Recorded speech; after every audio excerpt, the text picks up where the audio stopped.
we heard that it should come and even now is already in the world. So, verse 3, ang sabi ni John dito, anyone na sinasabi, ay hindi naman tao si Jesus Christ. Sabi ni John dito, they are not of God. Now, you have to understand yung concept dito kasi lalo pa for all of you who somehow studied yung psychology sa college. Diba? Yung equation ng psychology goes something like this. God is not a man. Okay? Are you with me? Amen. Tama ba? Hindi tao ang Diyos. Diyos siya eh. Tapos, Jesus is a man. Tama mali? Tama. Oo. Ang conclusion ng psychology dito, therefore, Jesus is not God. Bakit? Kasi yung unang binigay niya na rule is, God is not a man. Pangalawa, Jesus is a man. Both of that are true. Tama naman na God is not a man. Tama din na Jesus is a man. Therefore, ang conclusion ng psychology dyan, therefore, Jesus is not God. Are you with me? Amen. Oo. Kaya minsan, nililito tayo ng mga nagtuturo na to, na ayan na, paano naging Diyos ang Panginoon tapos tao din siya at the same time. Well, yan ang yan ang turo sa atin na salita ng Diyos. And we cannot box our God into psychology. Kaya sinasabi ni John, kahit sinasabi nun ninyo na ang Diyos hindi pwedeng magtao or maging tao, si Jesus Christ, naging tao siya. But at the same time, Diyos siya. Kasi sinasabi niya, pag other people are teaching, tinuturo nila na hindi raw totoo ito, then don't listen to that. Bakit? Kasi hindi yan totoo ang tinuturo nila. Why? Because we believe Jesus came not only to be God, but also came to be a human being. Amen. So, paano yung pastor? 50% God and then 50% man? Hindi po. He is 100% man and 100% God. Are you with me? Amen. Paano yung pastor? Diyos na tayo pag na-explain po natin yun. That is part of the nature of God na hindi niya dinisenyo yung utak ng tao to be reaching that level. But, clearly, the Bible says that we have to have faith in the truth in Him. Tapo. Amen. And then verse 4. Ye are of God little children and have overcome them because greater is He that is in the world. Or greater is He that is in you than he that is in the world. Ulitin ko po yun. Sabi ni John, ye are of God. Kayo, tayo raw, na nananampalataya sa Kanya. Sabi niya, greater is He that is in you than he that is in the world. Sino yung nasa inyo? It is Jesus. Sabi doon ni John, greater si Jesus na nasa sa inyo kesa doon sa nasa sa world. Sino yung nasa world? Si Satan. And yung spirit ng Antichrist that goes with the teaching with all those false prophets. Now, very interesting kasi you will notice, itong problema na ito ni John, this is 2020 years ago. Medyo matagal-tagal na. Ibig sabihin, nag-evolve na itong problema na ito. Pero naniniwala ako that the same character and attitude ang hinahanap ni John at ine-emphasize niya. Kahit nagbago naman yung kultura ng problema natin, point is, yung attitude na hinahanap ng Panginoon, na sinasabi ni John dito sa letter niya, na magiging mas malakas talaga yung Diyos sa atin kaysa yung Diyos ng mundong ito. Amen. Sa papaanong paraan, lalo't-lalo pa sa year 20 and 22. Well, you have to understand na tayo sa Pilipinas, pinamunuan tayo ng Espanya for more than 300 years. Are you aware of that? O baka hindi na ito tinuro nung panahon ng history class ninyo. Are you aware of this? That we were under more than 300 years sa kamay ng mga Kastila. Astig. Narinig ko nga kay Pastor LB, sabi niya, Pastor, pag nag-apply ka nga ng Spain na visa, it will be easier for us Filipinos. Kasi na-acknowledge nila na part tayo noon ng colony talaga nila. So you will imagine, since childhood, narinig na natin yung story ni Jesus Christ. Every Holy Week, nababasa natin, naririnig natin, napapanood pa talaga natin yung movies of what Jesus did. Ito pa yung matindi. Hindi ito sa Luzon area lang. Pero I believe there is part in Luzon na talagang every year they're doing this. Ang daming nagpapapako, ang daming nagpapalo. Tapos I noticed na, I'm not so sure in some of your cities, but Davao City has it. Yung mga stations ang tawag nila. Oo, yung ibang cities ata, parang mga bahay-bahay lang, tapos nilalagyan nila ng something, tapos yun ang magiging station. Sa Davao City, meron kaming tinatawag na shrine dyan, na if you will go there every Holy Week season, sarado yung road na yan. Sarado yung road na yan. Bakit? Nandun na yung mga structure ng stations, sementado na. Na every time merong Holy Week, yan na, dyan na nag-aantay yung tao. Makikipalo ba sila o tawag nito, sindi ng kandila. It's up to you what you're going to do there. But yung buong street na yun, punong-puno ng tao yan, ng mga deboto. Now, sad to say, kasi sa gaya ng sinabi ni John, you have to test the Spirit. You have to test the teaching. Kung yun ba, turo pa ng Panginoon o hindi. Are you with me? Amen. Now, isa sa turo na naniniwala ako na nag-evolve na kung sa atin pa, sabihin na lang natin, not necessarily na yun ang tinuro ng Bible, pero ginagawa natin. Kaya naniniwala ako na very important for us to know and understand na ito pala mga mali, and then we have to stop doing it. Tapo. Amen. We have to stop doing it. Hindi inutos ng Panginoon na dahil sa siya ay nagpapako, magpapako din tayo. Diba? Sinabi niya na pa nga na ginawa ko na para sa inyo. So ibig sabihin, hindi mo na kailangan gawin because you already did it for you. Yes. So you see, nagbago lang yung kultura, nagbago lang yung sitwasyon, but the same rule applies. We have to be very careful on the teachings that we are actually continually doing na hindi naman inutos ng Panginoon.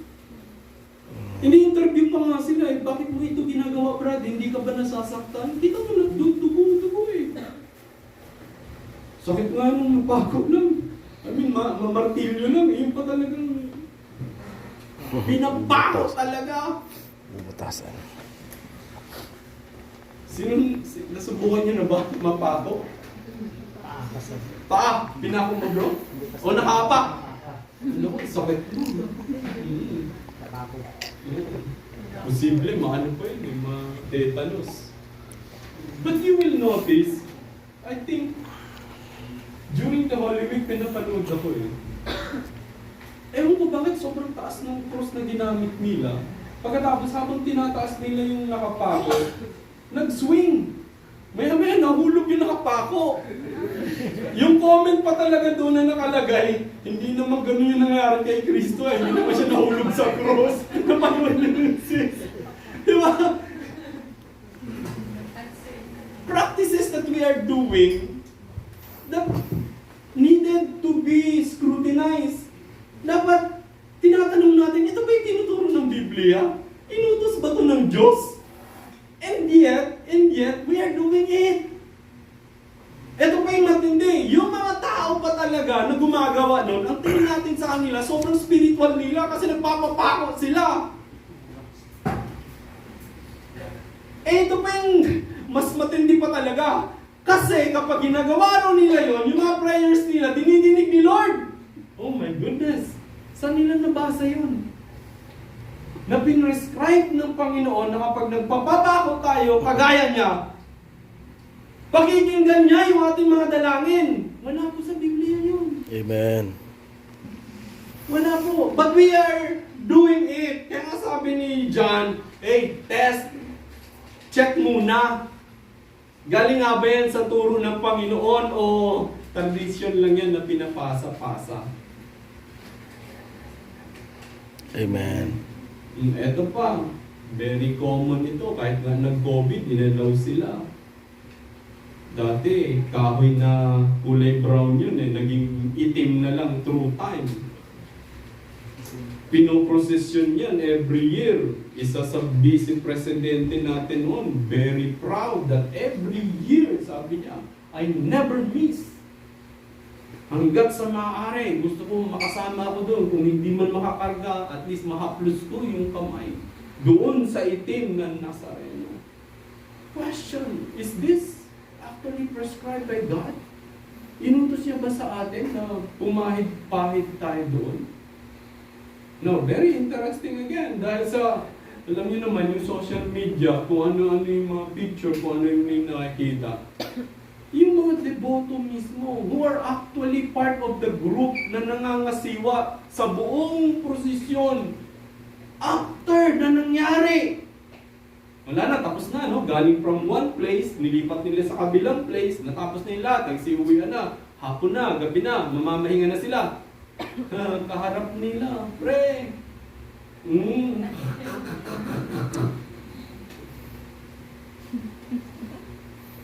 What happened? Ano nangyari? Part ba ito ng devotion na sinasabi ng Panginoon na gagawin natin? Or, hindi pala, tradition lang pala yun. Na hindi naman nakasulat sa salita ng Panginoon. So you see, it evolved already. Nagbago na yung sitwasyon, but the same na suggestion ni John ang kailangan natin pakinggan. We have to test it. Galing nga ba talaga ito sa Diyos? O gawa-gawa lang ito ng tao? Bakit kamo? Naniniwala ako na ang pinakabuod ng sinasabi dito ni John, especially when we are reading chapter 4 verse 4, ang sabi ni John, if you are totally understanding what God wants us to do and follow it and put our complete trust and obedience in Him, ang ibig sabihin po nun, magiging malakas talaga yung kapangyarihan ng Diyos sa bawat buhay natin than He that is in the world. Amen. We will enjoy the blessings and benefits of the right doctrines. Bakit kamo? Hindi na natin kailangan magpapako. Yung palang, laking benepisyo na sa atin yun. Yung iba pa nga, sayaw daw para mabuntis. Hindi nyo narinig yun? Mga artista nakikisayaw. Pagkatapos sasabihin nila, nabuntis ako, sumayaw ko eh.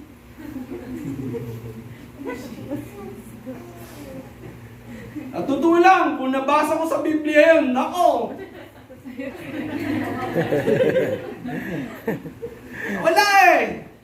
It's not there! It's not there! Hanapin niyo po sa Biblia, pag nakita niyo po yan, baka magbago yung isipan ko, we are the Pilipinas, sasayaw ko doon. Bahala na anong itsura ng sayaw, hindi naman nila sinabi kailang tango eh. Oo, basta sayaw. And it's not prescribed in the words of God. So you will save yourself from pain, from unnecessary actions, from unnecessary stuff na actually liban na lang sa hindi tinuro ng Panginoon, pinamumuhian niya pa. Are you with me? Amen. So let's go back. Babalikan po natin. Kasi naniniwala ako that there are people who already understood this. What does it mean to understand right teachings and right doctrines, and then ina-apply nila sa buhay nila. And then it helped them develop as a man that God wants them to be. And then with that, naka-experience sila signs, wonders, and miracles sa buhay nila.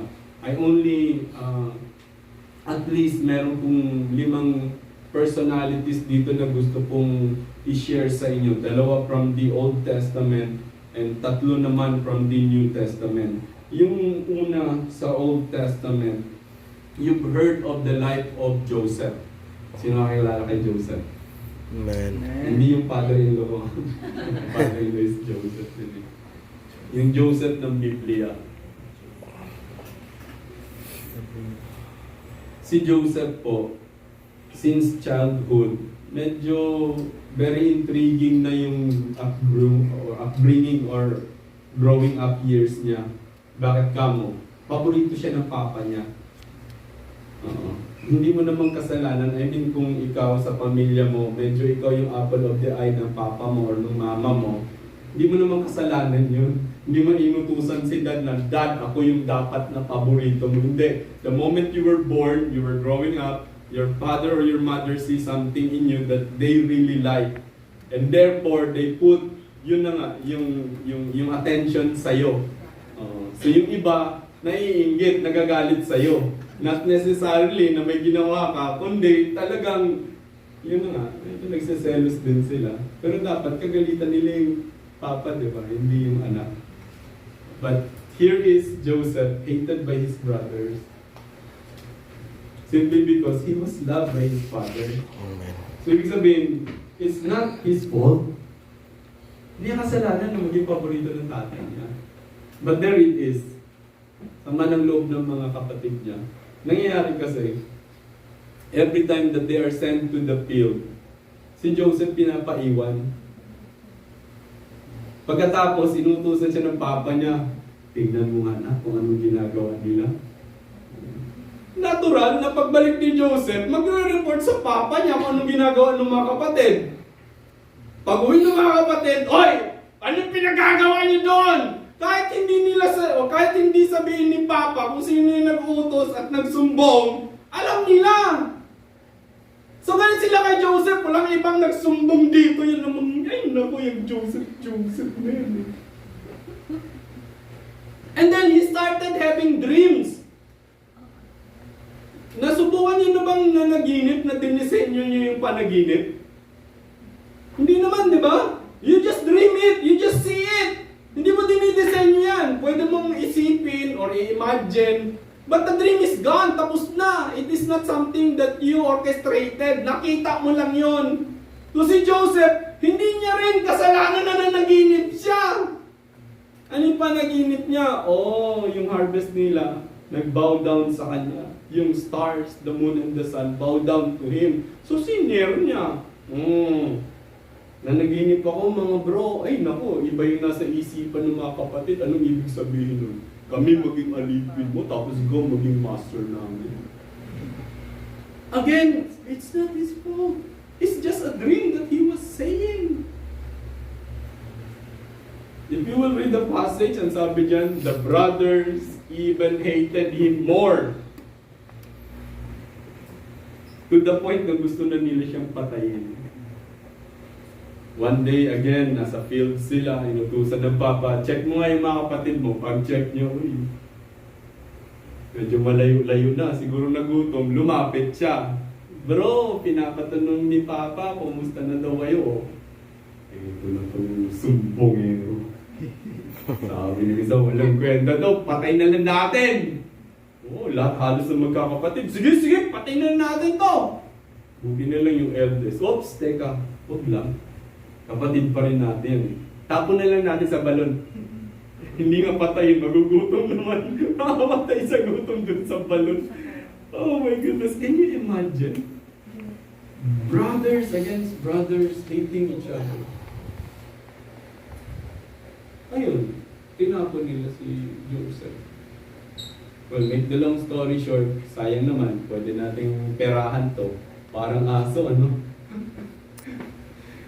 Huwag natin patayin, benta na lang natin. Binenta nila si Joseph.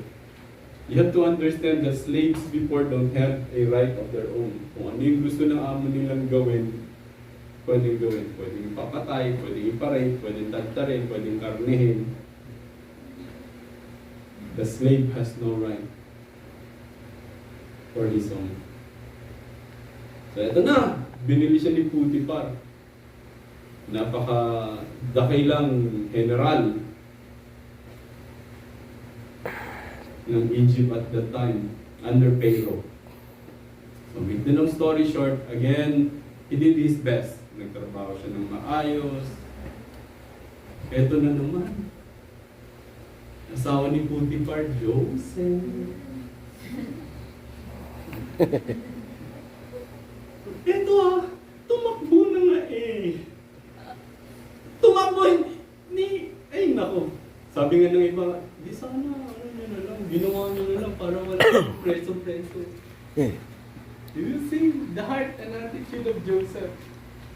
Bahala nang sabihin nila basta yung susundin ko si Lord. With all the suffering, some people are, after ng trial na isa, Lord, ano ba yun? Tapos another trial na naman isa, ay Lord, ano ba to? Pagsunod ng trial na naman isa, wala na Lord. Bahala ka dyan. But Joseph, one testing, one trial, one temptation after the other, instead of, ayoko na Lord, wala naman pala itong kwento to. Di ba dapat makapangyarihan ka? Sinisave mo ako.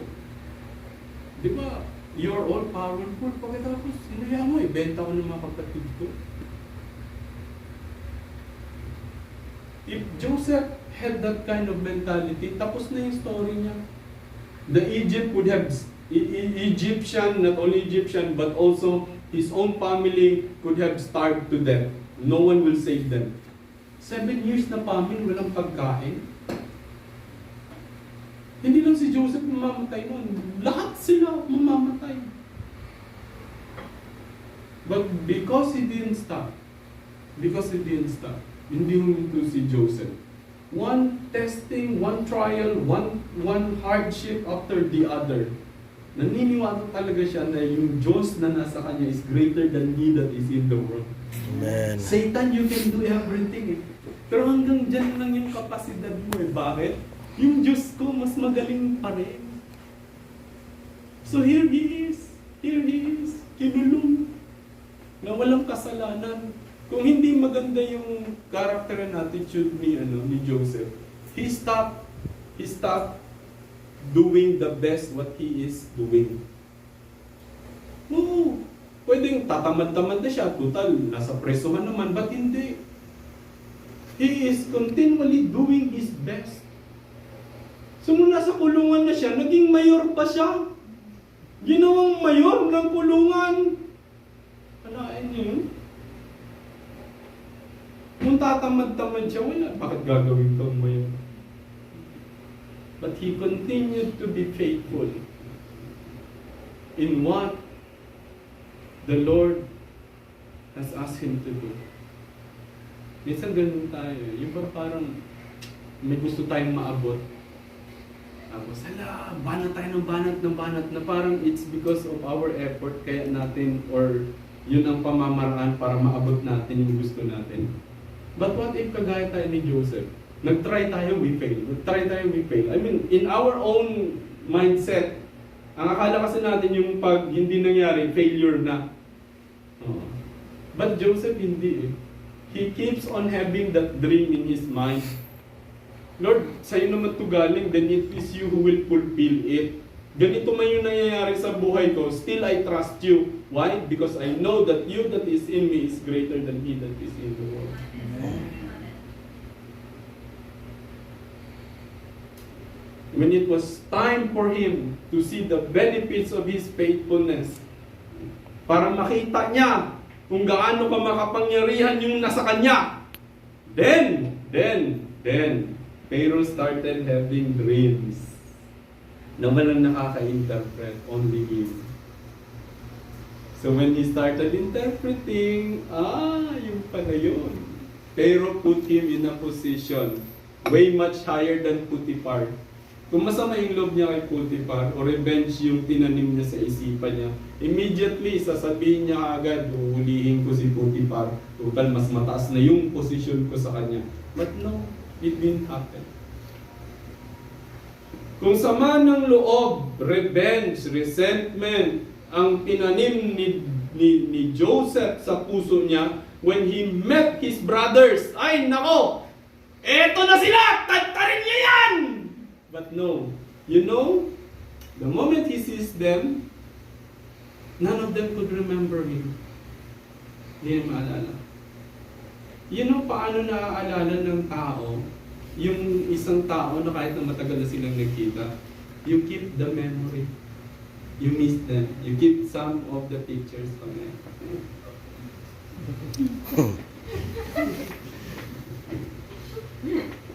Diba? Yan yung nangyari kay Joseph. He did not forget his brothers because he missed them. Even though they mistreated him, pangit kung ginawa nila. Pero tama yung puso kasi ni Joseph eh. Dahil alam niya na yun ang karakter na hinahanap ng Panginoon sa mga sumusunod sa Kanya. That's why very important yung teachings ng characters and attitudes na nade-develop natin. Kaya sinasabi ni John, be careful! Some will teach this, some will teach that, but you have to assess it.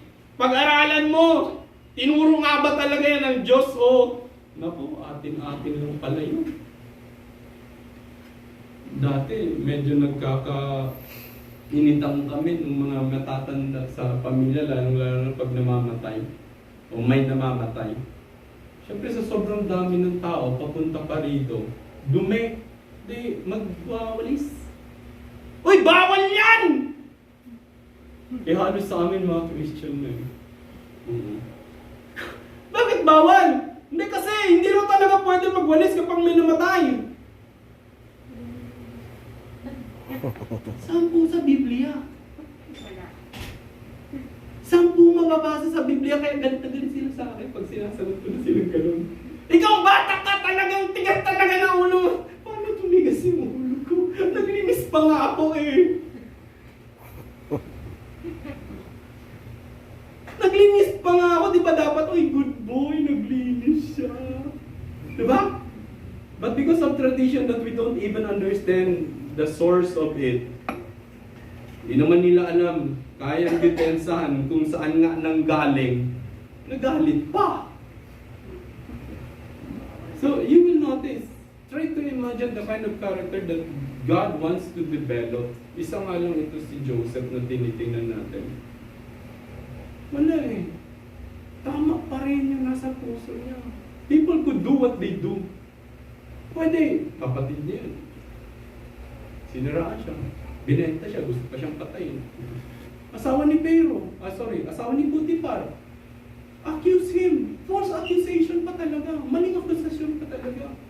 But all of this, they will do what they do, but I will do what I will do as well. Bakit? Mas makapangyarihan ba yung nasa kanila? O mas makapangyarihan yung akin na sinusunod ito? Eventually, the Lord will not only vindicate you, but He will allow justice in your life. Amen. Ayun. Sa sobrang guilty pa nga ng mga kapatid ni Joseph, nung namatay na yung papa nila, lahat sila nag-meeting. Brad, paano ba to? Wala na si papa. Papatayin na tayo ni bro dito kasi mabait na siya kasi nandiyan pa si papa eh, paborito niya eh. Pero ngayon wala na si papa. So, they come up with a plot. Plano nila, sabihin natin, sabi ni papa na dapat hindi niya tayo patayin. Dapat alagaan niya tayo.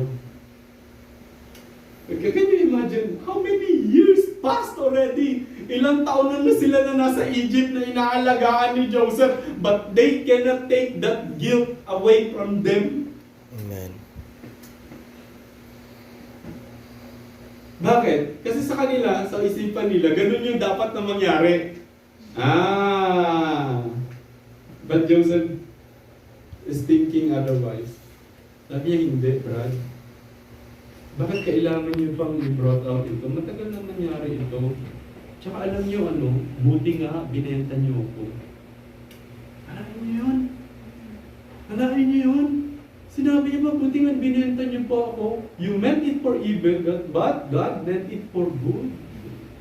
Nung binenta niyo ako, di at least nung nandito na ako, hindi lang na-save yung pamilya natin, but buong Egypt as well. Can you imagine? They multiplied